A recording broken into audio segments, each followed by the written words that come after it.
Over to you, James. Yeah. Hello, everybody, and welcome to the Radiator Arms, the car-based podcast free of any corporate interference or my name isn't James O'Reilly's Auto Parts Martin.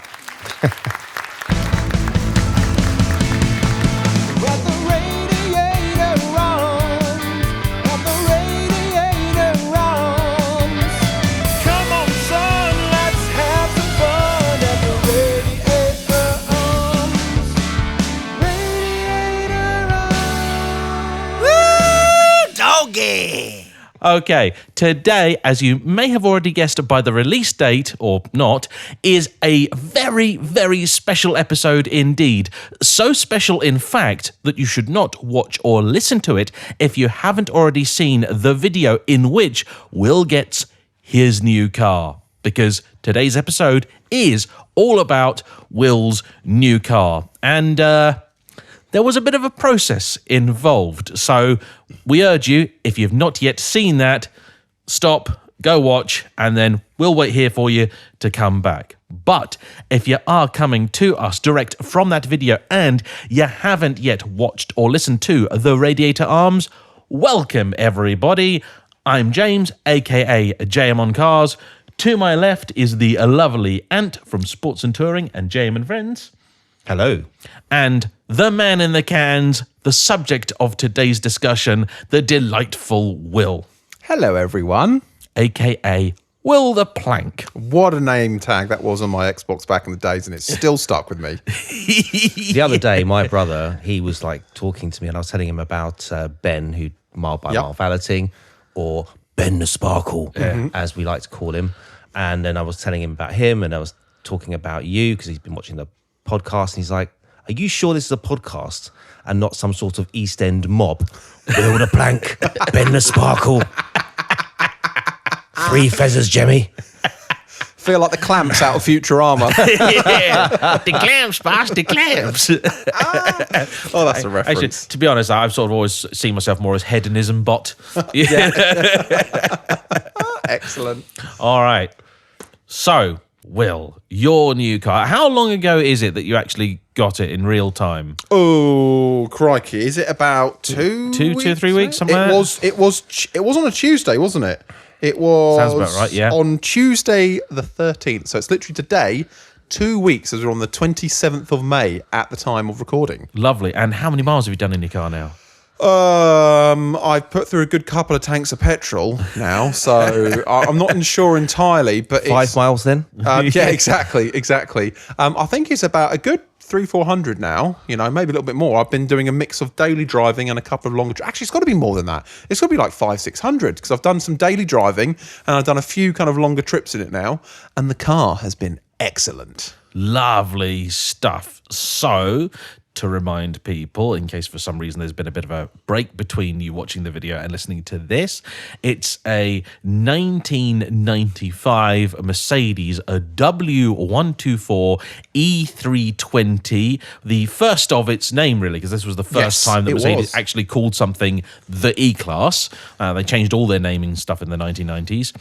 Most importantly, though, it has the Carrot du Châtelet body kit on it. It does. And I also now know how to pronounce Carrot du Châtelet. Yes. I was calling it Carrot du Châtelet before, but that's because that's what my father always called it. And I didn't think any different. So I just assumed that's what it was called until we started filming the video together and you called it the Carrot du Châtelet. And I was like, have I been saying it wrong all these years? Yes, I had. Yeah. Well, we didn't want to tell you, but yes. No. Yeah, well, there we go. I know now, so if there is anybody screaming out in the comments section, I'm sorry, I am now enlightened and I'm now a wise man. Well, wiser for sure. Well, yeah. What wiser? Wise, perhaps not, but wiser. Yeah, wiser is a strong word, isn't it, really? It's a 4-letter word. It is. It's one hard for me to spell. You can't have all the cars you have and be a wise man. No.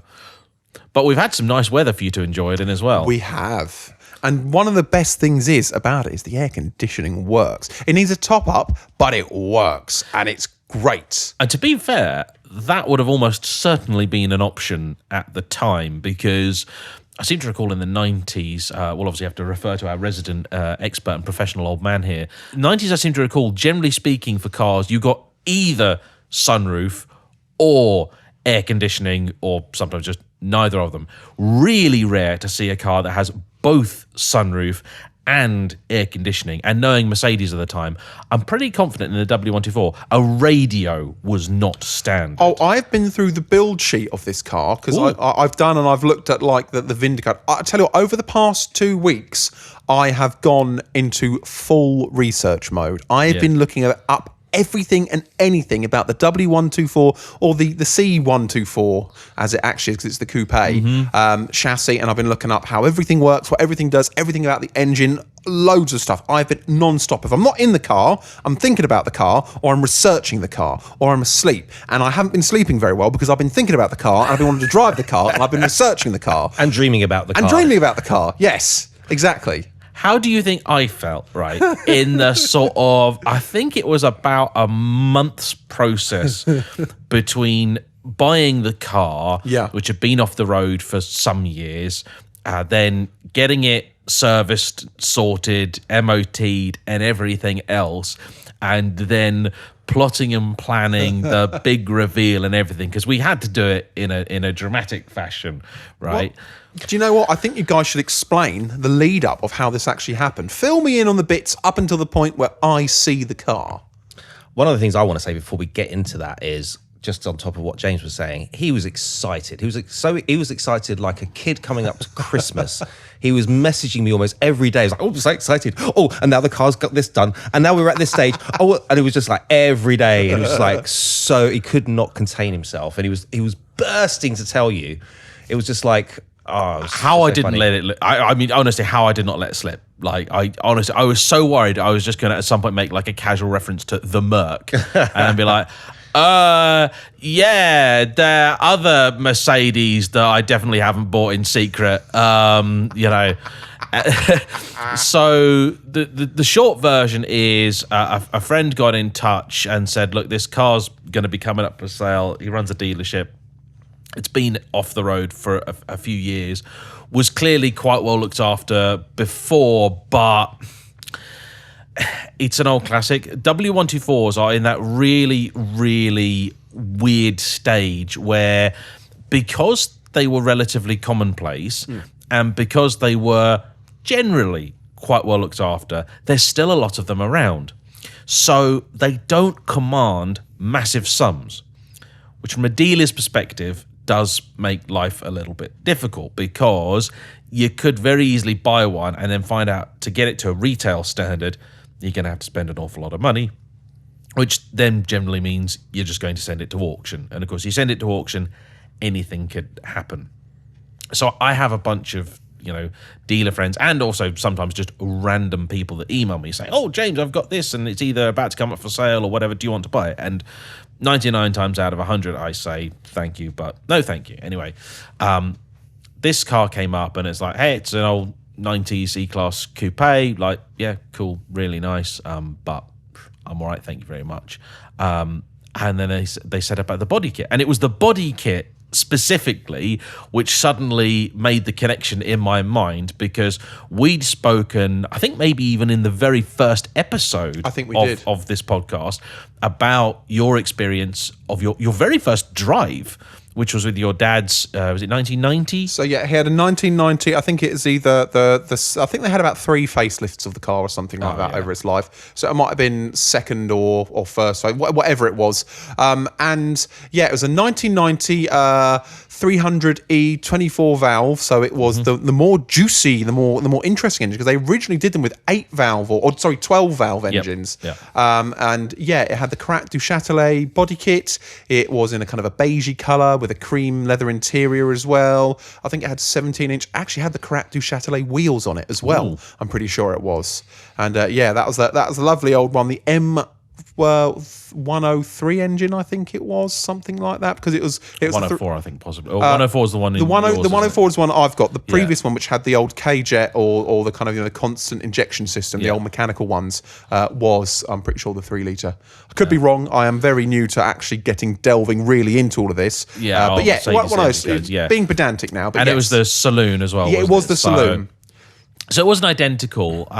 Did we ever check actually whether that car is still on the road? Or So is it... it's not still on the road. It's sawned. It's been sawned since about 2008. Now, that can mean one of two things. It is genuinely sitting in someone's garage, or the more likely thing is it's probably been scrapped, and the paperwork back then was a little bit funny. That car is dog food tins, isn't it? Yeah, basically? more than likely. Yeah, that's a shame. I do encounter that a lot where you find that the car hasn't been officially scrapped, but it definitely is. I've got several cars I've sold over the years. I know are bean cans, and they still say they're sawned. So. Yeah. Unless, of course, that the front or rear half of your car lives on gloriously attached to the back and front of another. Let's not think about that. So what happened next? I mean, so after you bought the car, then well, I think Ant was. I hesitate to use the word involved because the guy said this thing's got the Character Chatelet body kit. And I thought, oh, yeah, cool. And I've always had a bit of a soft spot for the W124 because it's just, in my mind, the archetypal Merc, right? It's just such a cool car, especially in coupe form with the pillarless windows. Like, there's just something so nice about it. But it's never really been a car that I'd want to own. I enjoyed driving them, but that's it. And he said about this, and I thought, oh, that would make a lovely car for Will. We'd already been talking a little bit about, what you might buy next, different cars, different options for you to get different stuff. And releasing this when we have might also make a little bit more sense of the next podcast in which Will hasn't yet had his car. No. Which is another great example of and my fantastic acting ability, because we were sat here listening to all the things that Will was talking about, all these ideas that he had, while we were going like, we know what car you're getting next time. So anyway, this car was offered to me, and it was offered at what was effectively like a trade price, but on a basically like, if you buy it and it turns out to be a total rust bucket, like, it is your problem, right? But I had a reasonable confidence that it wasn't going to be. And I text Ant and I said, oh, this car's come up, I've been offered it. Like, kind of thinking of like maybe getting it for Will. And I think you must have texted me, you definitely text back. And then I think about half an hour later, I just text back saying, yeah, I've bought it, it's done. And yeah, it's sorted. And then I had to get the plate for it as well. So I was worried the plate would give the game away a bit too readily, but I was reasonably confident that you would not suspect. So the thing is, I don't expect... I'm not the kind of person that expects anything from anyone. I just don't, It's nice when these things happen, don't get me wrong, but I don't know. I've always been on the view of people can spend their money on much better things and much better people than me. I'm not somebody who is like starving, I'm not going to lose my house, not home. So it's weird. I feel like I'm not somebody that's deserving of gifts sometimes because I don't like I'm all right. Okay, I'm not a rich man, and what I have I enjoy, but like I don't know, that I always just think about other people more than myself. I guess like there's probably some guy down the street that deserves a car more than me, because he can't get to work or something. So that's always been my mindset. So for me, I didn't really think about it too much. There is, of course, when the car rolled up and I saw the body kit, I saw the monoblock wheels, and I saw the plate. I did think, is what I think is going to happen. But I also thought, no, we've talked about getting one in for a video, and we're just going to film a video on it, and that'll be cool. And that would be part of, the series we were saying we were going to do of Will's next car. And I thought, great, something like this. This is kind of like, a car level for once I've saved a good amount of money. It's just something to get me out in there and see how I feel in those kind of cars. The truth is, I see lots of WJG plates around. Actually, then they're common. Like my initials are fairly common. So they're around. So I just thought, oh, that's a bit of a coincidence, really. I did want to get an E32 WJG, but it wasn't available. Yeah. So, and I was damned if I was going to spend it any more than like the basic amount on a plate. No. But then once the car arrived, I had to go off to get looked over and serviced and MOT'd. Yeah, it went off to the lovely people at Derek Wells. I contacted an old friend of mine in the Mercedes world and said, where would you take one of these cars? And that actually was a little more difficult than we suspected, because the place that he'd taken his old car to were actually no longer in business. They'd shut up shop during COVID. I think not for COVID reasons, but they just decided that was they'd been in business 25 years and they were going to take early retirement. There was another company that I'd used called Alex Crow, funnily enough, also in Stowmarket, who'd worked on my W220 S-Class. And I spoke to them, but they didn't do the older stuff. Obviously did not want to take it to main dealer. And it's one of these cars where you absolutely do want a bit of specialist attention. The other problem that I had, of course, was the fact that because I know we live fairly close to each other, I could not hide the car on my driveway. So that was problematic. But yeah, went over, eventually found these guys called Derek Wells, who were just amazing, and got to meet and talk to them. And I think I can say, a hand on heart, I've rarely had such a good experience with a specialist as them. They were really decent, very quick, very communicative, always got straight to the point. If they told me they were going to phone me tomorrow about something, they would phone me tomorrow.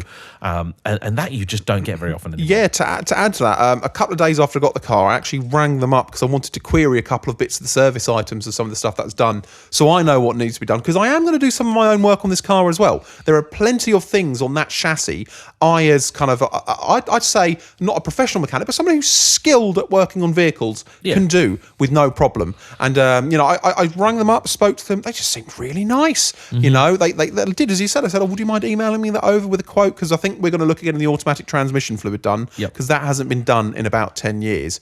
Also, something worth saying, the service history on this car is phenomenal. Absolutely amazing. Now, I haven't spoken to the previous owner, but what they had done, which was quite nice, is they obviously knew they were going to sell the car and move it on. They left a nice bit of paperwork in there explaining loads of bits about the car, and like we can't include it because it's got names and things like that on it, but it was great. A lot of questions answered already, which was amazing. So it shows you that the person who had it previously obviously loved it and cared for it, because I think they had it a while. I'm not sure how long, but I think it was a little while. Quite some, over a decade. Yeah, sure. yeah, exactly. Which is really fortunate, because again, these cars, a lot of them had a number of years where they weren't worth all that much. No. So they did fall into sort of disrepair. I mean, I bought the thing sort of thinking, obviously hoping this wasn't going to be the case, but knowing that there's a good chance that maybe I'll get it, I'll take it to them, they'll look at it and go, what did you spend on this? Because maybe it's just not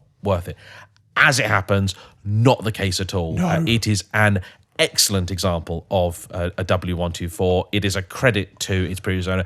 In fairness, as soon as I saw the 3-inch tome that is the service history with it, I thought, I'm safe. I'm good, and the only things we had to do, we had to service it, we had to MOT it. It had got an MOT on it, but if you look up the MOT history, as I know certain people will, you will see that it just hasn't really moved at all for about 4 or 5 years. I think it's done something like 300-400 miles from the recent MOT to before COVID. So that's, it's very common. You see that with these cars. So I wanted a fresh MOT on it for you. All it actually needed for the MOT was the wiper blade or the wiper motor to be basically disassembled, reassembled, and greased up. And it needed an Italian tune-up to help with the emissions, because it was sat on a tank of, I don't know how old fuel, which probably wasn't doing any favours, and the thing just hadn't run. Beyond that, we did a full service on it, and the only thing that was actually not working beyond the wiper motor was the central locking system, which on those is a vacuum-operated setup, which also, as soon as anybody says it's vacuum operated, I start getting palpitations and going all a bit nervy, because I then had visions of this car being stripped to its core, trying to find this leak in 1990s Mercedes sort of engineering stuff. But it was okay. Though amazing, I've looked into the vacuum system on it. It's actually really well documented because of it, and even though yes, it is probably complicated in some regards compared to a lot more modern stuff, actually it's not that complicated. As long as you know where to look and where the hoses route and stuff like that. Because as soon as I heard vacuum operated stuff and I knew they had them, I thought, oh Christ. So I looked into it, and now I feel a lot better about it, that I could probably work on it and fix any vacuum issues myself. Yeah, it was in the end that we replaced the actuator, which improved it but didn't entirely solve it, and we then wound up replacing the pump as well. Yeah. And now both of those bits were actually quite easy to get. They weren't especially cheap, but it was like 24 to 48 hours and the part was there. Yeah. They fitted it straight away. So for a car that's functionally been off the road for about 4 years, to have to spend about 500 odd quid or so to actually fix those problems. I could have got a second-hand pump, but you always got to ask the question, like, why is that not on the car anymore? And we suspect that maybe the pump that was on it just seized up because the car hadn't been used. Yeah. So, all in, I was very, very happy with that, because that could have been expensive. Yeah, I've seen the sheet, and I think it was about 1/10 of what the average Ferrari bill is. So I think it wasn't too bad. No. There. What's actually amazing about these cars is when I've looked through the service history folder of it, a lot of the work and a lot of the pricing is labour. It's not actually the parts a lot of the time. Yeah. And that, for somebody, like myself, who loves to do a lot of the work, not only is a lot of the things incredibly well documented online, there are so many YouTube places you can go and view them. One of them is a guy called Ken, I think it is, in America, on a channel called Mercedes Source. And he's been doing this for years. I actually remember watching him back in the day when I had my W202 C-Class, and he helped me repair a lot of stuff then. And now I'm going back and looking at these 10, 12-year-old videos on the W124 platform. I'm looking at all these things. Oh, great! I've got all this stuff here and all these instructional videos of how to do all this stuff, and it's great. So really, it's just parts, and the availability for a lot of it is really, really good. Yeah, amazing. And if for whatever reason Mercedes don't do it, people will either do a refurb, or they will have an alternative part that you can use or you can fit.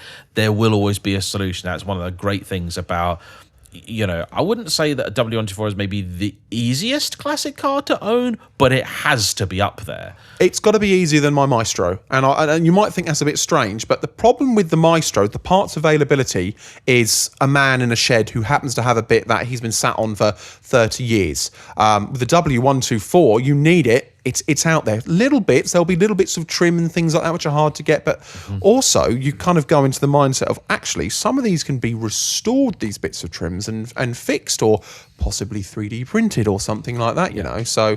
Well, yeah, the 3D printing bit's really exciting, because I know there's a missing towing eye cover, yes, which I actually knew about that as a problem with the Carrot du Châtelet about 10 years ago. As a friend of mine had one, and funnily enough, I went to Google Carrot du Châtelet towing eye cover, and I found him talking in a forum about the fact he couldn't get a replacement for his in 2008. Wow. So, yeah, I thought, okay, this is clearly a long gone. It's not the regular W124 item. No. But this is something that 10 years ago was an unsolvable problem. Now, either we can try and find somebody that's got one we can borrow and we can copy it, or we can just look at where it's got to mount, how it's got to go on, and you can probably make one better than the original, because the original is notorious for just disappearing at will. Well, I'm quite lucky that I know a few people who are good with kind of CAD and 3D modelling, so I can probably, and maybe this will be an upcoming channel video as well, seeing if we can get somebody to make it and do it. And then if that's the case, we get one that's really good, we can then release the designs to the public, so everybody else who has these can then print their own bits off. That'd be very cool, because we can 3D scan it. Yes. And because of this is something James pointed out, because of the sort of 3 strakes, if you want, that go across, theoretically, that should just be possible to extrude that. Yeah. And then it's about actually the mounting side, the back side of it, that would be the trickier part, which you'd pick up from the scan. So yeah, I think it'd be totally doable. Yeah, 100%. Yeah, the backside doesn't need to be original or look original in any way. As long as it looks correct from the front, Yes. Yep. it's fine. Yeah, and I think you can probably beat the original design or do something like so. Yeah, I'm actually legitimately quite excited about that. So we got the car from Derek Wells, and I think we had about a week or so in hand, and I had to find somewhere to hide it. But before we got to that, actually, the first thing that we did is James took it for a drive. We had a press car. So I drove the press car. He drove your Mercedes, because we just, obviously, I thought it was important for him to feel what it's like, make sure that he's happy with how it feels. And we immediately took it to a filming location, did statics, and then drive-bys with me in the car and James behind the camera as usual. And I actually really enjoyed driving it. Now, I am just not into that squishy throttle pedal with the automatic thing where, you press it for the first half and very little happens. And then the second half, a lot of stuff happens. And if you want all of it to happen, you've got to click past the kick down. I'm not a big fan of that. But I know that is an important part of the experience. But once I've been driving it up and down the road for a few minutes, I started to actually, I'm quite enjoying this. It felt like I don't know, just like a nice big cruiser, but surprisingly agile for the size of the car, actually. Yeah. It's longer than my Golf Estate. That is. It's long, isn't it? Yeah. It is. That is the biggest problem I've found, is putting it in car parking spaces. Thankfully it has the spoiler, which means it's easier to see kind of where the rear end of the car is.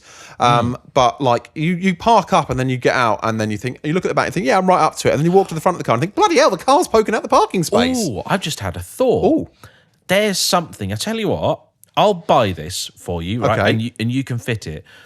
I have seen online you can get a parking sensor for a car that is invisible. okay. Now, there's a few different systems for it, but the ones I've seen involve basically putting a piece of metal that you effectively stick or glue or whatever on the inside of your rear bumper. Okay. And it then effectively uses some sort of electrical field to work out when something is getting close to it. That would be a cool video. Yeah, because I've been thinking for so long, like particularly, I know it sounds daft, with stuff like the 550, because you've got that really sort of steeply angled or shallow angle rear glass and a bit of boot behind the car, you don't really know where the back of it is. No. And ordinarily, I'll put a reversing camera on or something like that, but I'm like, I'm not hacking holes in the back of the 550, no way. No. But I would really appreciate some sort of reversing sensors or something like that. So these systems exist. They're not even that expensive. And all you've got to do basically is just get bumper off, put it in, find it some power from somewhere, and it should work. So yeah, we'll find you one of those to test. We'll use the Merc as a test bed for your 550 upgrade. Yeah. So sorry, carry on. Yeah, so anyway, after we finished driving the car up and down and filming it, then we had to hide it. Now, I was supposed to have the press car for the next few days. So essentially, we had to find somewhere for it to live that wasn't outside his house where you'd see it. Yeah. And I would see it as well. Yeah, so Mum came in handy. Oh, bless her. And yeah, we basically stuck the car down the side of her house. Thanks, James's mum. Yeah, hi, Mum. Who incidentally, by the way, does watch the podcast. So yeah, she said hi to the pair of you. And also, and I had to make an important correction. I recently told the story about how she and my father went to a Mercedes dealership to go and buy what my dad wanted to be an A-Class, Mum wanted to be an ML, and the guys at Mercedes, Bury St Edmunds, were really sexist and awful. And then they went and bought the car. She said, no, we went to Colchester to buy the car after that, but we took it to Bury for servicing so that they could see that we were serious. Excellent. I thought, now that's a level of pettiness I can get on board with. Oh, yes. Excellent. Yes. So thanks, Mum. And we got that correction as we were picking up the car. I was picking it up, Yeah, wasn't it? yeah. So, and this is one of the reasons why my RX-8 was parked outside his house for so long. That makes sense. Because there was a kind of a week and a bit where we had to figure out where does the car go. So while I had the press car for a few days, then I brought the press car back, and then we went to go and get the W124. Then I took the W124 home, and it was living outside my house for a few days before I then brought it back on that Tuesday in that sort of, where's Ant? He's gone off to get a car. Yeah, and also big shout out to Ben the Sparkle for doing a lovely job on the car. And even he messaged me saying like, yeah, normally I'm really not into this sort of thing, but he's like, I've spent a few hours with it now, and he's like, I love this car. It's just so cool. So it's got a lovely coat of wax on it and everything for you too. It has. I've noticed. I've done my best to wash it with the gear I have as well and keep it clean. I've washed it a couple of times now. We'll need to get some of that lovely Dodo juice stuff that you are wonderfully sponsored by. I'll hook you up. Excellent. It's great. It's interesting the attention it gets, actually, not from everyone, but for people who know what it is, or people who just kind of like old cars. They're like, that's quite cool. On 2 occasions now, I've had people want to come up and see the car. One was in a Tesco's, like the day after I got it. I pulled up, and this young lad in his 20s and his girlfriend pulled up and said, "Oh, do you mind if I take a picture of the car? That's really cool." That. And I was like, "I can do one better. You can sit in the car." And he's like, "Oh, really? Can I sit in it?" So we let him sit in it, and he did the typical thing which everybody's going to get in, which they leaned back and they put their hand on the top of the wheel, and his girlfriend took photos, and it was quite sweet, you know. And I had a couple of people at petrol station. I had a group of very burly looking bikers car. I go, that looks really cool, that, you know. So which is quite nice, and it was quite funny actually, because it's been a good experience, but there have been a couple of little things on it. Oh yes.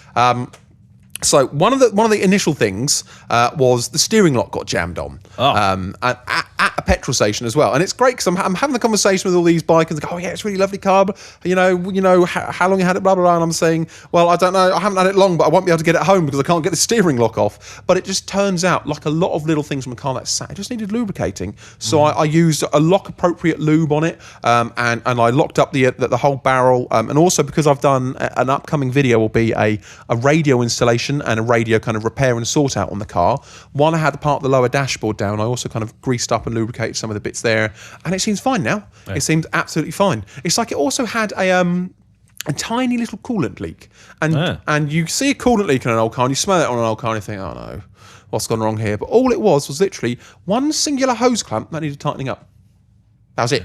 Just a hose clamp that needed tightening up. It's the one thing on it that doesn't work is the oil pressure sensor, because you know that on the dashboard they've got the ones which go up and change. Yeah, it's stuck on high, isn't it? Yeah, I'm pretty sure it's either going to be a sensor or maybe a wiring thing, perhaps. I'm going to diagnose it at some point. The sensor's like 15 quid. I did do some reading on that, and yeah, apparently the sensors are known to fail on them. So I'm not too worried about it. But it's had also, in this service, it's had one of the main bugbears of these cars done. The biodegradable wiring harness has been replaced, and I've given it a look over. It's in good condition.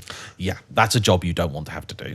No, apparently it's not too hard, but it's still, if you can avoid it, that is handy. You know, the car was, I think, in fairly regular usage up until sort of about 2020, give or take. And I mean, I knew that this would be the case, that you're going to need to get some miles on it. Oh, yeah. You're going to need to drive it. Like, there will always be a bit of a snag list. And to be honest, by the sounds of it, like, it's actually been pretty good. It's been pretty good. You know, I think what it is, there's maybe some window mechanisms might need a bit of greasing. I think it's actually just like things like door shuts. Stuff needs a little bit of lubricating. I think that's really all it is. You know, the car, they said that the service history, that is a testament to the previous owner of how well this car was looked after. If that car needed anything, it was just done. Yeah, and that is the only way to run those things, because honestly, from experience, it does not matter whether it's a Mercedes or a Maserati. Like, if you start neglecting stuff, it will just begin to pile up and get out of hand pretty quickly. Well, this is the official announcement as well that the Maestro is up for sale. It is going. You know, I remember the words I was saying shortly after the cameras turned off is, well, this is redundant now, and it's only redundant because I'd already been thinking about getting rid of it anyway. As we know, we'd had the discussion before that, and you'll see it in the next episode as well of the podcast, which comes out, which was filmed before I got the car, that I've been talking about, and I wanted to move it on. I feel like I'd done a lot with it, and my time was coming to an end with the car. I always view myself as a custodian of vehicles rather than a forever owner half the time, because it's like cars are meant to be enjoyed by more than one person, in my opinion. You know, and unless it's something that's seriously special and has has so much kind of value to you. Like, for instance, your granddad's Astrovan, that car will never leave your fleet, you know. No. Those are one of the things. But for cars like the Maestro, which I've been there, done that, got the T-shirt, I got it back on the road, I had incredible fun with it, you know, I've shared it with people, and I think it's time for its next owner. So that will be going up at some point. And I think I'm going to be asking a very fair $2,500 for it. So if there's anybody interested, email me or email us at landlord@theradiatorarms.com and we'll send you over some more info. Maybe you could be the next owner of British Leyland's finest. And if you haven't seen the car yet for whatever reason, we have made a video about it where I got to drive the car and I really did fall in love with it. It's such a cute car. Not enough to buy it. No. But I've got enough cars and overheads in terms of admin with cars right now. I can't take on another one yet. But I do think it's a very, very cool car. An excellent example as well. So if you're interested in finding out more, we'll leave a link to that video in the description of this one. If you're watching it on YouTube, if you're not watching on YouTube, well, come to YouTube and you'll find it on JayEmm and Friends. And I think you're going to film a main channel video on it before it goes, I think, aren't you? On the Maestro, because I forget that I haven't really, I think I might have briefly off camera driven this one. No, you haven't. I've not driven it at all. You haven't driven it at all. Not once. Crikey. Well, the thing is, it just blends in with the other one. That's the problem. Yeah, but no, I'd love to drive it because, I do actually have a real soft spot for those guys. There was a moment of weakness where I went, oh, yeah, anyone's about $200. No, James, stop.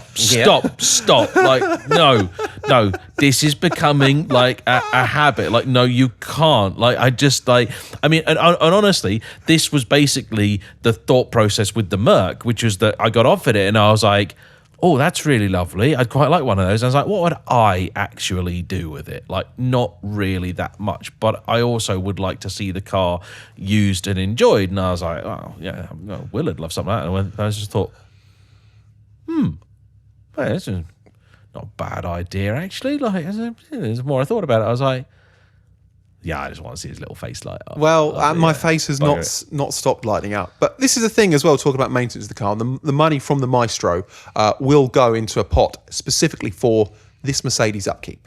That is the plan. Like, I'm taking this car very seriously.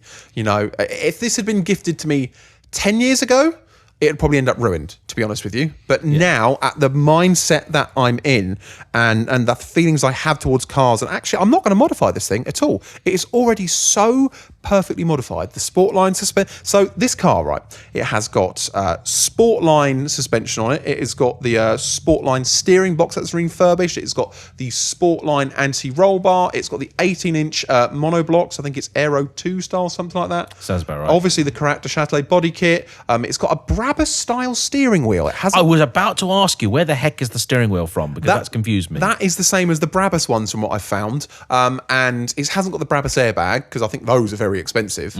But yeah, I saw it in the service issue. That was fitted nearly 20 years ago, that steering wheel. So it's been on there for a long time as well. So really all the kind of things to make a W124 look cool have been done. I've got the power flow exhaust as well. You know, and that exhaust is so perfectly balanced. It doesn't drone, it doesn't get on your nerves at all, but if you put your foot down, especially when you've got those pillarless windows down, it gives you a little bit of something. It's a little bit fruity. It bounces off the walls downtown nicely, but not in an obnoxious way. It's perfect. The thing about the car is, for me, it's just so me. I love kind of saloons. I love that kind of thing. I love old Mercs. I love kind of that. The driving style that, you know, isn't your thing is totally my thing. Of just sitting there, cruising down the road, you know, putting some music on. I had some Genesis playing the other day out of it. Oh, yeah. So absolutely kind of peak 80s music. I had the sunshades on. I had the windows down. And I was looking like a baller going through town.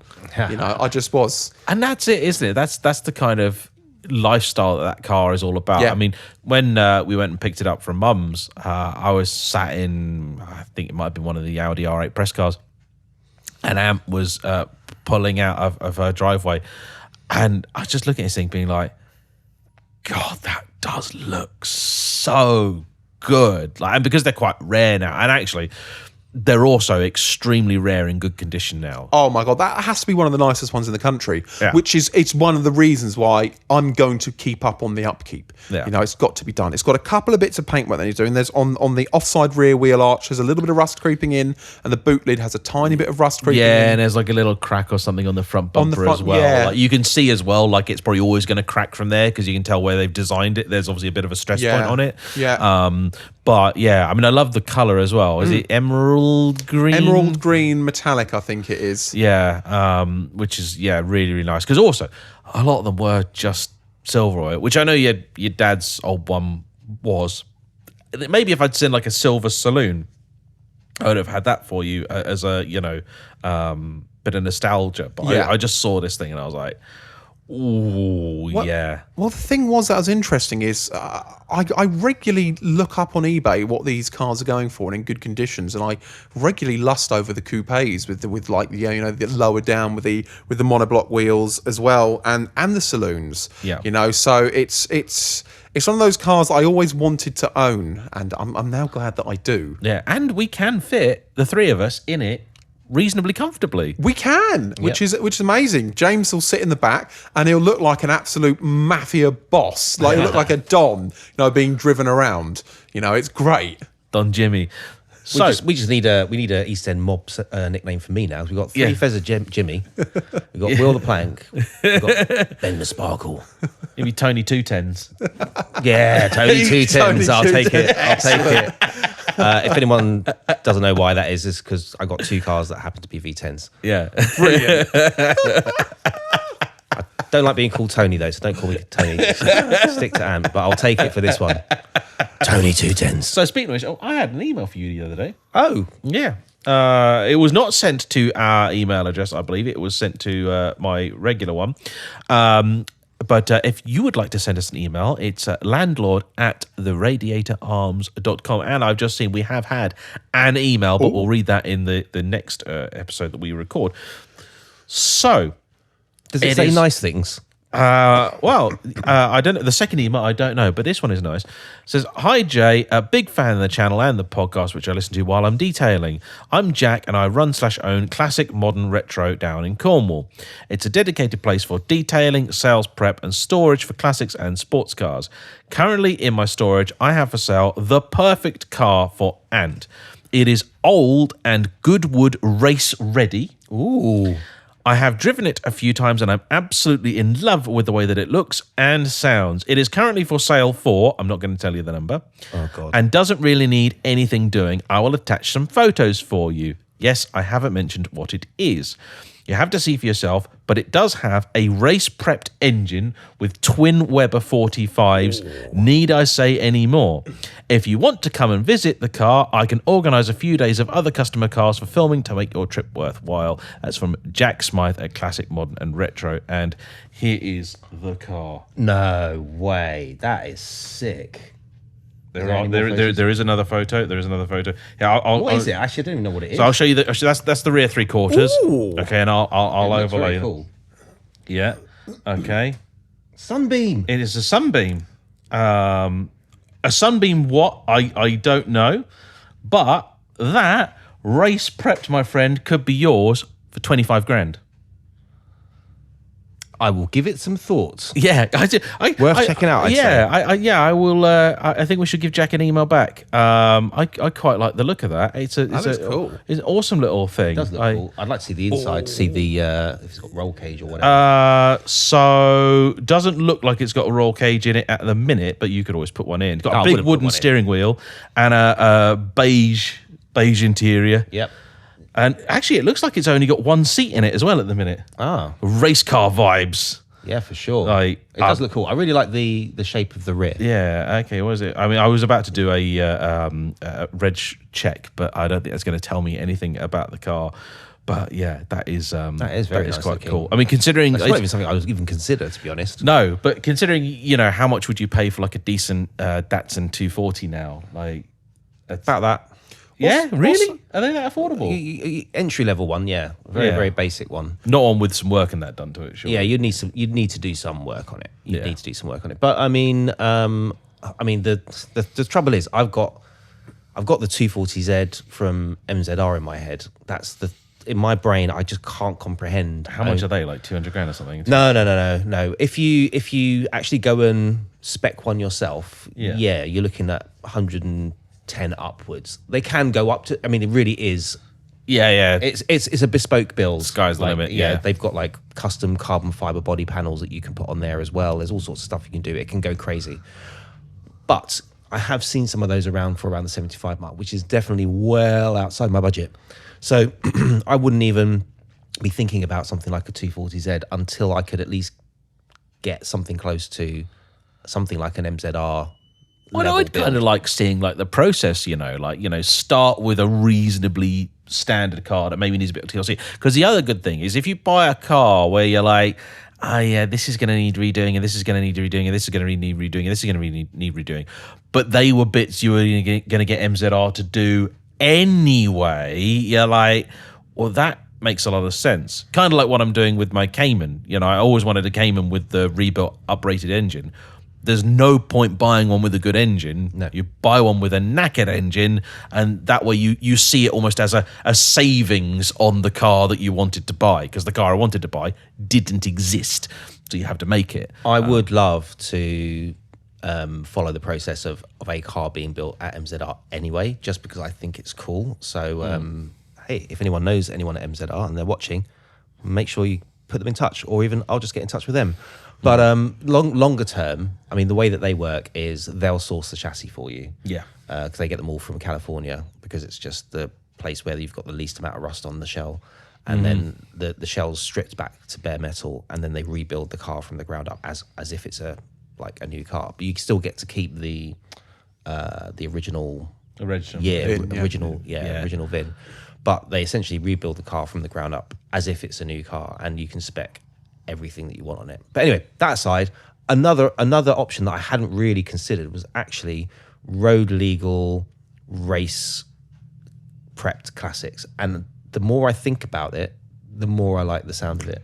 Yeah, because also it's actually quite a really period correct thing to do, because old 50s, 60s, 70s race cars, 70s and 80s it starts changing a little bit, but certainly 60s stuff, the cars that you would see doing touring car racing, they were in some cases actually road legal, or could be road legal. And I know some of the race categories today, it is actually a requirement that the cars are still road legal. Yeah, with a lot of the historics, Well, I think it's, one of those things where, in the meantime, right with an email like that, sometimes the car finds you rather than you finding it, if that makes sense. Yeah. So I think it's worth you guys definitely taking up that email and going down and having a look, because you might find that you fall in love.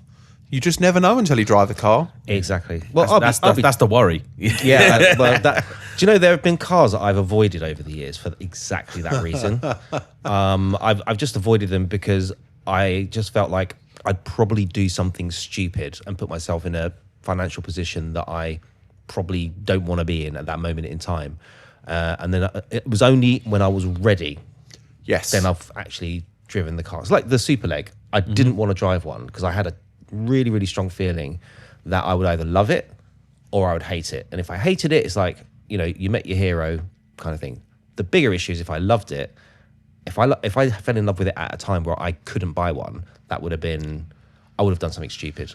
Well, I'm glad that I've got the Mercedes now, because now I feel like I'm in a position, certainly mentally, and have the right mindset to look after it. Financially, we're putting some money aside with the Maestro sale, and I'm doing other work and bits and bobs like that, which I'm going to be putting aside for savings as well. And I think that car probably will be about maybe £1,000, £1,500 a year to run, possibly, from what I've seen. Maybe even if that. Yeah, I mean, I think it's one of those where you basically set aside some money. Yes. And then there'll be an amount you've got to spend out on servicing and whatnot. Yeah. And then the money that's left over can go on either preventative maintenance or petrol. Cosmetic stuff. Yeah, petrol. You will go through a lot of that. Well, it's I've done. Now, you don't drive these cars to think about the miles per gallon, the fuel consumption. But No. I did want to know, and actually, it's really close to what the book figures are. When I was using it for the first part of the week to pretty much just do commuting, I was getting about 18 miles per gallon, which is in line with what it says. When I was doing a bit of both, where I was doing commuting and then I drove off to kind of like Ipswich and a few other places and stuff like that, had some mixed use, it was about 22 miles per gallon. And I calculated over the weekend, because it was my birthday yesterday. Happy birthday. Thank you. And we also, went and saw a lot of family members and went out for meals and things like that. That was pretty much get in the car, drive an hour and a half away, and then come back, be done. It did 26 miles to the gallon. That's pretty good. That's not too bad. And the thing is, with that car, is as much as I would love to, and I probably could very easily daily drive it, I'm going to make sure it remains special, and I'm going to use it kind of more on the weekends and perhaps a couple of times in the week to go to do a few things, so I can still, get the advantage of the miles per gallon on the Golf, and between the two of them, it'll meld hopefully into a nice kind of 30 or 40 average miles per gallon I do over the year, and I can live with that kind of thing.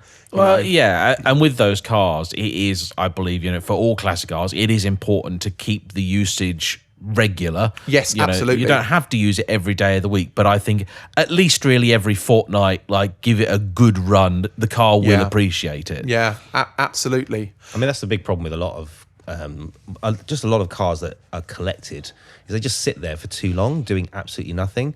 I've got an interesting story about that. I don't know if you guys have seen this going around, but there are a bunch of Rover 75s at the moment sat in a warehouse owned by the government in China that were, I think, sold to Russia or something like that, and there was some kind of like import fraud or something going on. Basically, long story short, for about 25 years nearly, or whatever it is, there's been brand new Rover 75 sat with 0 miles on them. Wow. Nothing at all left-hand drive, XYZ. But the problem with those is you think, okay, great, if somebody does get them out and gets them running again, the amount you're going to need to do before you even attempt to turn the key. And this is the same thing I had with the Maestro as well. After 19 years off the road, it needed a new fuel tank. The fuel tank was just rotten. Every single line, rubber hose component needed to be replaced, brake calipers, stuff like that. So, cars do not like sitting. Like, I hate sitting. So you've got to use them. Yeah, old cars especially, and particularly when combined with newer fuel. I mean, like those Rover 75s, I mean, especially if they've actually had fluids put in them. Yes. If they've been sat there with oil and petrol and whatnot They will have had. in them, then, yeah, I would have thought if you do actually want to drive them, you're probably going to start off by spending several £1,000s, like you say, replacing every single rubber line you can think of. Seals and gaskets and things would have gone. I mean, we even experienced this on the other end of the scale with McLarens. We found out that the reason that a lot of the gearboxes were failing is because the cars were often sat in dealerships for extended periods, not going anywhere, and just a tiny little seal was effectively drying out. Yeah. And once that happens, if it had been used, if the fluid had moved around, it wouldn't be a problem. And of course, most cars are tested by being driven. They drive them in the Arctic. They drive them in the desert. They drive them through the rain. They drive them through the sunshine. They drive them in 50 degrees. They drive them in minus 20 degrees. They drive them everywhere. They drive them on track. They drive them on road. They drive them off road. And on mountains. Yeah, and on mountains. Like in Andorra. Yeah, we saw that. But what they don't tend to do is just park one outside for a year and wait to see what happens, because that's just not how it is. I know quite a few different cars where if you offered a dealer one with 100,000 miles on, they'd probably buy it. You offered them one with 10,000 miles on, they'll run a mile, because they know for a fact, like, yeah, maybe the owner hasn't got to finding all the issues yet. This Friday, for example, I will be filming a 50,000 mile McLaren MP4 12C. Wow. Which actually turned up to one of our recent pub morning meets. Oh, okay. Yeah. I'm really, really looking forward to that, because the guy's just replaced some of the suspension componentry and things, and he's done a lot of the miles on the car himself, not all of them, but a lot of them. And this is going to be a really nice video for me to make of, like, yeah, here is a well-used, well-loved car, and hopefully will be proof that, yeah, okay, you can't ignore the concept of maintenance, but if you look after the car, it will look after you. So much of the stuff I've had to do on the Ferraris is age related, not mileage related. Yep. So if I'd gone and bought a car with a fraction of the mileage on, I mean, even the F12. The F12, I had to have the dash recovered or part of it because the leather shrinks on it. Like, yeah, it happens. Yeah. It's just a thing. And then there was the supercharger on your Lotus, wasn't there? Yeah. Evora. Well, that went, I think, because of mileage, but that was almost fortunate because I had done the mileage to the extent that it failed within warranty. Whereas I think other people were then experiencing failure outside of warranty. Yeah. Well, speaking of vehicle failures, you're taking the Mercedes to France soon, aren't you? I am, yeah. Because your 550 has thrown a wobbly. What happened to the 550? Oh, the 550, it's been due a service for a little while. Again, not really based on mileage, but just on time. So I've been meaning to get that in, but I was enjoying using it, driving it about and everything. And I was coming home from a meeting just outside Norwich, and I came up to a roundabout, and it just died. And I thought, what the hell happened there? I thought, was I just enjoying myself so much that I forgot to dip the clutch as I approached the roundabout, and I stalled it? And I thought, I mean, I've been driving a little while now. That would be a bit of an amateur mistake for me to make, but not beyond the realms of impossibility, you know. Anyway, started the car again, carried on. Got to the next roundabout, same thing, just died. Had to restart it, carry on. I was like, oh, okay. And then every time you would sort of approach a junction, if you slowed down reasonably briskly, it would just die. I was like, this is weird. Like, it's driving okay, it feels okay, seems all right. Something's going on with this. I was then coming home and I thought, right, I need to try and find somewhere to work out what is going on. And as I was coming back, there was the remains of a deer in the middle of the road. Now, it had already been collected, I think, by a couple of cars, so it was reasonably flat, but not flat enough. And it went under the car and just gave a nice little boomf. I thought, oh, okay. And after that, the car then went into limp mode.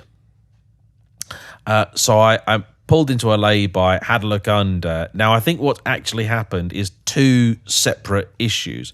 Because when I got under the car, the limp mode, I knew exactly what that was. The 550 has something called a thermocouple. It is basically a cable that connects to it is a temperature probe, basically, that goes to the catalytic converter. And then it connects to what they call an ECU, but ECU is a very generous term for it, right? It's dead simple. You could probably knock one up in your spare time downstairs, right? All it is basically an A to D converter for temperature into voltage. So it's not even A to D, it's just A to A. And the purpose of that is that if the cat gets too hot, that is what triggers the slow down warning in the car. Simple as that. Although when I had the car new to me, I had a similar incident where I went over a twig, and the way the twig was lying on the road, these cables, because of where they go, they don't dangle below the car, but you can see them. And if something is sort of like almost like a hook on the road, it can snag them. And Bambi basically snagged, I think, the cable. And it just pulls it loose. The skeletal remains of Bambi. Yeah, basically, Bambi Pate, what was left of it, hooked this. And that's what sends it into limp mode. But I also saw, this is a new one, there was what I can only describe as like a basic multi-pin connector hanging down at what looks to be the back of the engine. So I worked out if you turn the air conditioning system off, the car will run. To start it, it's almost like starting an old car now. Like you have to, give it some throttle and whatnot. So it's not gone anywhere for the last few weeks because I booked it in for its service and it's going to get trailered over. Essentially you've just got to give it some throttle and it'll sort of go, brrr, and then it'll fire up and then it'll smoothen itself out. So I think what's happened is really simply this cable's come loose. How or why, I don't know, and what cable it is, I'm not entirely sure. Frustratingly, because the car is so wide and so low, you can't get to it to just put it back where it's meant to be. It's got to be a lift, isn't it? Yeah, it's got to go on a lift. So, and I don't want to drive it any more than I have to. So, with it due a service and everything else, I thought, you know what, I'll just get this sorted.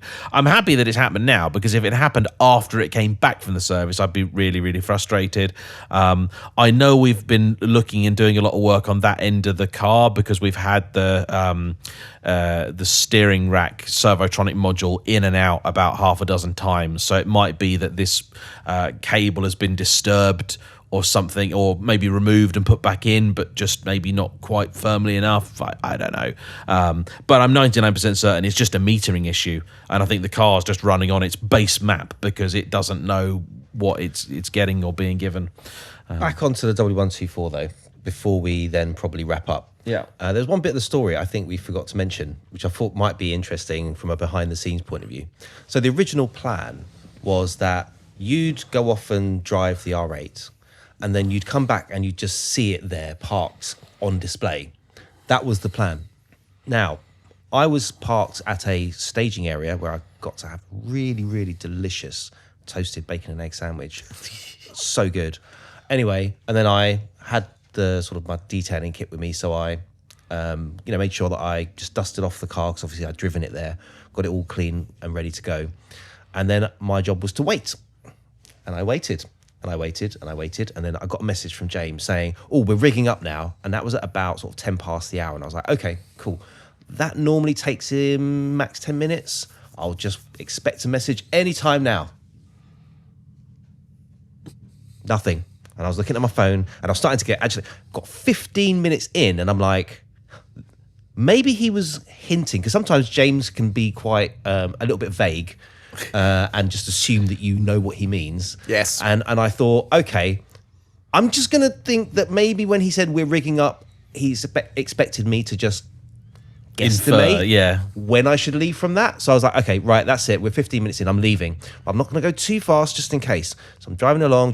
Then at half past the hour, 20 minutes after the first message, a new one comes in, and I saw it, and I was like, what's he saying now? Now, luckily, I was able to pull over, have a quick look, and I was like, oh, right. He said, wait 2 minutes and then head up there. So I was like, well, I'm on my way. So if I was to take that period of time, it's a 15-minute drive, plus 2 minutes, 17 minutes, I'll arrive at 47 past the hour. So I drove to 47 past the hour was my timing. Got there, and I saw you both there, and I'm like, have you not left yet? And I was like, whatever, anyway. So I pulled up, and I was like, surprise? And that was not how it was meant to go down. WhatsApp was having a brain fart, because I had sent a message. He had sent it. He did show me. He showed me that he'd sent the first one, and then not long after sent the second message. It's just that it took the network / WhatsApp / whatever that long to deliver it to me. So I was right to leave, but I was wrong to trust the time that the second message arrived. We made it work. Mind you, I actually think seeing it roll in was kind of far more impactful than it just being there. I don't know, it's one of those weird things, like, because you see the shot, the camera's on me, and I'm like, what is this kind of thing? Like, what's that doing there? What's this pulling up? And I'm hearing it sing, I'm like, what's going on? That was kind of the plan. Anyway, either way, it worked out. Yeah. And we got there in the end, and we did. It was still a nice surprise. It was just so surreal. Like, it's only really just sunk in that this is my car now, kind of thing. You know, it really has in like the past. I'd say the past few days. You know, and I feel like no, actually, this is a bit of me, and you know, we're working hard together here. You know, we're going to be making content on the car. You know, hopefully the video is going to do well on the car, and it'll hopefully help cover the expenses, and also, you know, bring more people into the channel as well. So honestly, one of the first things that I said to you was, right, what videos are we making on it? You know, I just saw it as, this is an amazing gift, but we've got to work it. We've got to pay it back. You know, it's got to go into the channel. You know, it's one of those, and I've been enjoying. I've filmed some radio stuff so far.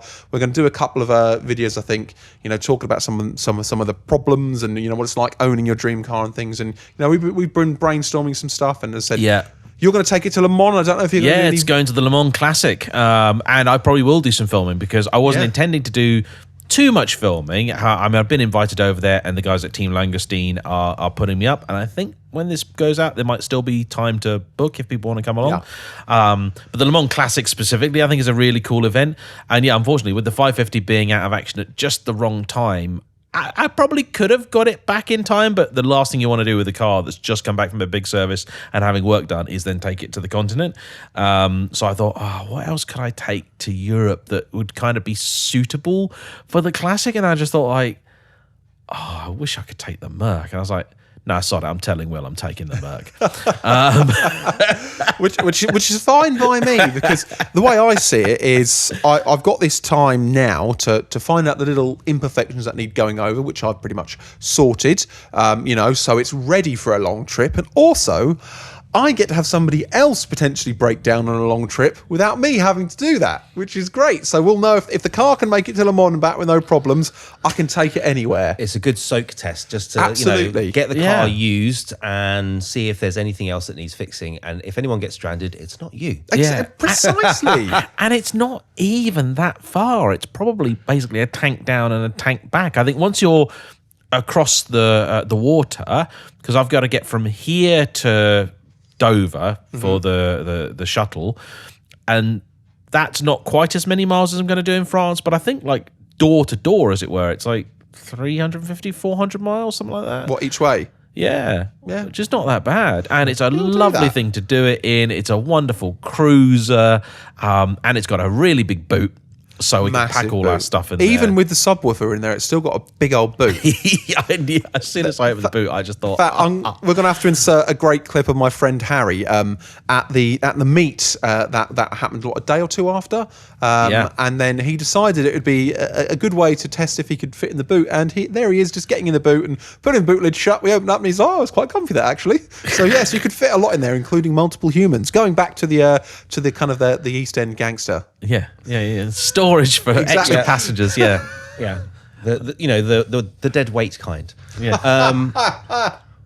But there's one other video we're going to do, and I want to include it in the Ants First Classic series as well, because I think that I do need to seriously consider my car choices, because I keep choosing cars that are really uncomfortable to drive, very sporty. I'm just thinking a classic race car would probably be perfect in many ways.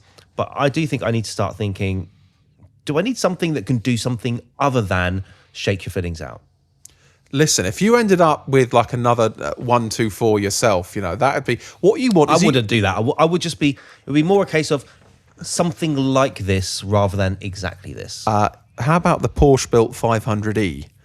Which, as you know, the one, it's the story of the W124 saloon, and they put a big V8 in it, and it was so wide it couldn't fit down the Mercedes production line. So Porsche actually made it, because it had wider, extended kind of like wheel arcs and things like that. Oh, we did. Yeah, Motorworld. They're left-hand drive only, and they're not as much money as I thought they would be. They're still not cheap. I think they're like 30, 40 grand or something like that.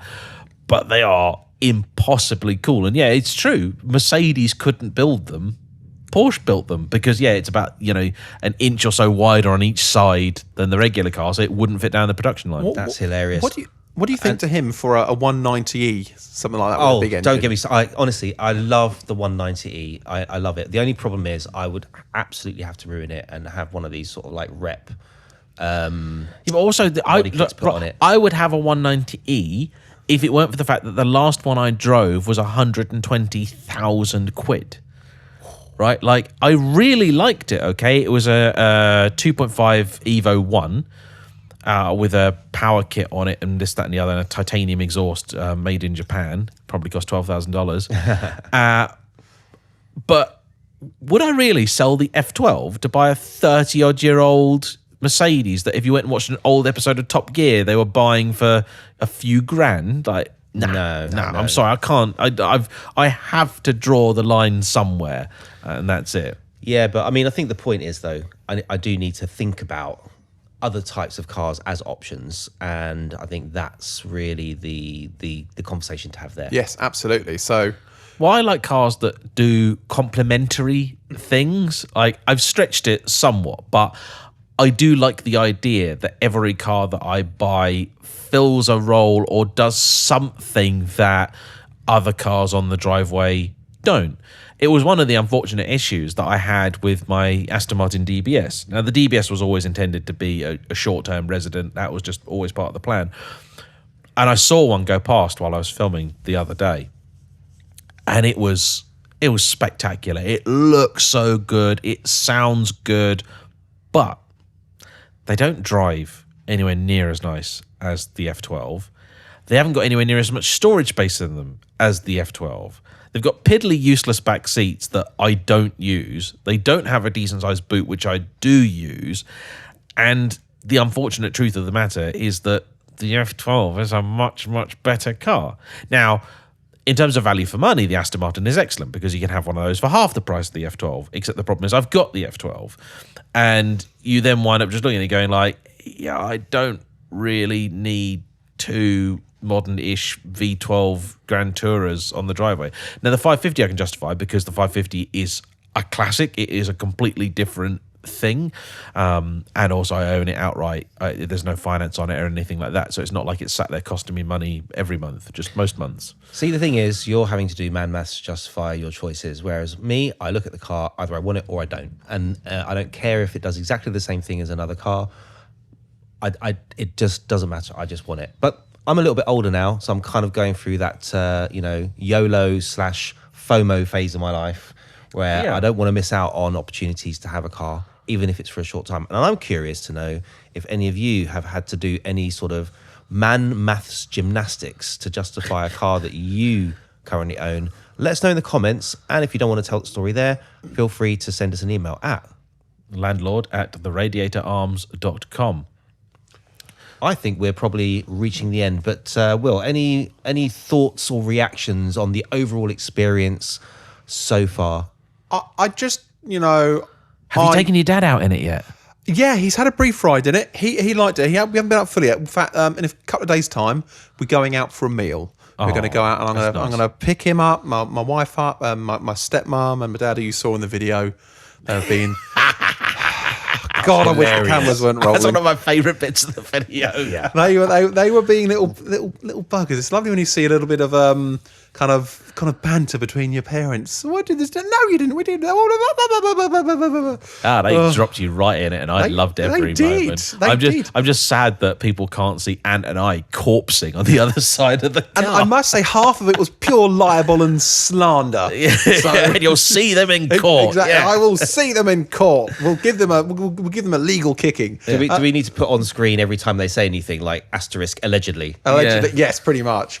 No, it's one of those ones where I feel very lucky to have good friends that are nice enough not only to do this for me, but believe in me to be able to not only look after it and run it, but also, with what we do here and the stuff we're doing here together, I feel like it's a lovely thing that we can all do and all share. And, the fact I get to share the car with the people and the channel, and, that we just... I just feel very fortunate, and I just have to say thank you again to both of you for making this happen for me.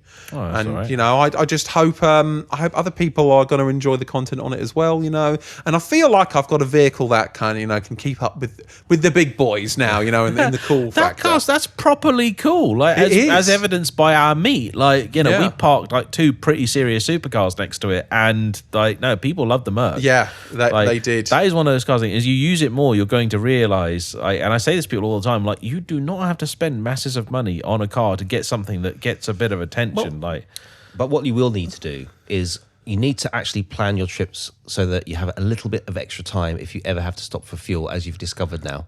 Yeah. And this is that kind of, that enthusiast car, but you get it with supercars a lot, or enthusiast cars in general. And I think based on the stories you've had so far, you're probably going to add at least 5 to 10 minutes per fuel stop onto every journey. So a long journey could end up taking an extra half an hour. This is exactly it from people coming up and talking to you. No, it's great. That just the biggest issue I have with the car, though, and it is actually quite a large one, so I don't want to get out of it. That's not really a problem. I just don't. My Golf is currently dead to me.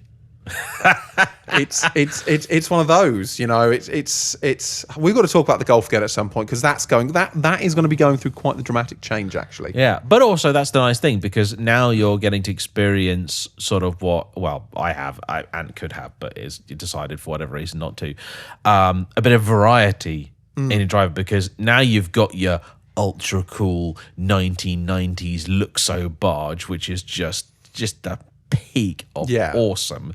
Like, the Golf doesn't have to be the way that it is. It opens up the opportunities for it to just fill a different role. You know, I know you're dying inside a little bit, raising the suspension and softening it off a little bit, but now you've got the Merc to scrape over speed humps. But in much more style. Exactly. I just want something in my defense. I have cars that do different things. Yeah. I have a V10 where you can put the roof down. Yeah. I have a V10 where you can't put the roof down. Yeah. Yeah, exactly. There you go. They've both got 550 to 600 horsepower. I've got another car that's going to have 550 to 600 horsepower anytime soon. Yeah. Oh, I haven't told people about that yet. Oops. No. Yeah. And the RX-8, which drinks like a V10, but doesn't have 550 to 600 horsepower. Oh, but that's going soon. That I just bought off my son just to help him get his dream RX-8. And I just happen to be enjoying it right now. But that will be going soon. It's not as stopgap cars go. That's not. It's a great stopgap car. It's so much fun. Anyway, enough of that. There is, however, one question I just want to answer before we do wrap up. Okay. Which a few people probably have, which is the really simple why. The answer is because I can, because I wanted to, because getting to see you, you know, do all this stuff with us, with the cars and everything, has been really amazing. And I don't think or myself appreciated either what you have been through, what the effort that you're putting in to then do the stuff that you're doing with us. I genuinely believe, we have all spoken about it on this very podcast, I genuinely believe in the healing power of the automobile. And I saw this as a bit of an opportunity to put that into practice, do something nice for a very dear friend that you might have been able to do for yourself in a few years or so, but I could do for you now. I'm honestly rubbish with buying birthday presents, to be fair. It's a very blokey thing, isn't it? You're just sort of out and about and you see something, you go, well, that'll do, won't it? So I thought that'll do. And just being able to see a genuinely nice classic, which I know has been enjoyed by its previous owner, continue to be enjoyed, is a lovely thing. And the one thing that, again, all of us agree with here, as I know will most people listening, there's nothing sadder than seeing a car like this go off to auction, get bought by some random dealer who puts it on their forecourt at a silly price, probably never to be sold because they're asking too much money, and then it just languishes in the corner of the showroom for the next 10 years, being a curio to all the people that drive past it. This is a car that it's at a really interesting part of its life, because it's 30 years old this year, isn't it?